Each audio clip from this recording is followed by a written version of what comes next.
दक्ष police news, पहिले खाकी मग बाकी। नाशिकच्या लोकसभेमध्ये आता जितेंद्र भावे यांची एंट्री झाली आहे। जितेंद्र भावे हे निर्भय महाराष्ट्र पार्टी यांच्या स्वतःच्या पक्षाचा पॉम्पलेट वाटून पंचवटीतील काटा मारुती पोलीस चौकी या ठिकाणी सिग्नलवर वाहनधारकांना पॅम्पलेट देऊन आणि स्वतः फलक लावून लोकांमध्ये जनजागृती करत त्यांनी आपल्या प्रचाराला सुरुवात केली। या संदर्भात दक्ष पोलीस न्यूजचे प्रकाश दुर्वे यांनी जितेंद्र भावे यांच्याशी संवाद साधला।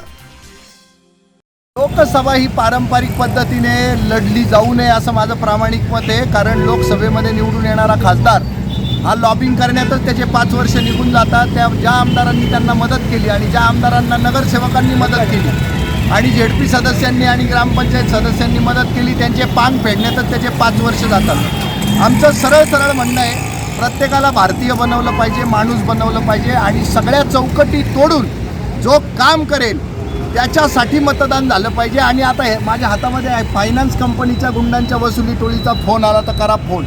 हे सुद्धा खासदाराचं काम आहे आणि गटार तुंबलं तरी ते सुद्धा खासदाराचंच काम आहे। असं करता कामा नये की केंद्रातले प्रश्न वेगळे, जरूर प्रश्न वेगळे, तो पालकाच्या भूमिकेत आहे, त्यांनी खाली बघू नये, मान्य। पण जर तो पालकाच्या भूमिकेत असताना खाली लोकांना वेगवेगळ्या नागरी समस्यांना सुद्धा झुंजावं लागत असेल तर त्या खासदारांनी या प्रश्नांना सुद्धा वाचा फोडली पाहिजे। केंद्राच्या निधीतून महिलांसाठी पुरुषांसाठी स्टार टॉयलेट त्यांनी बनवलेच पाहिजे।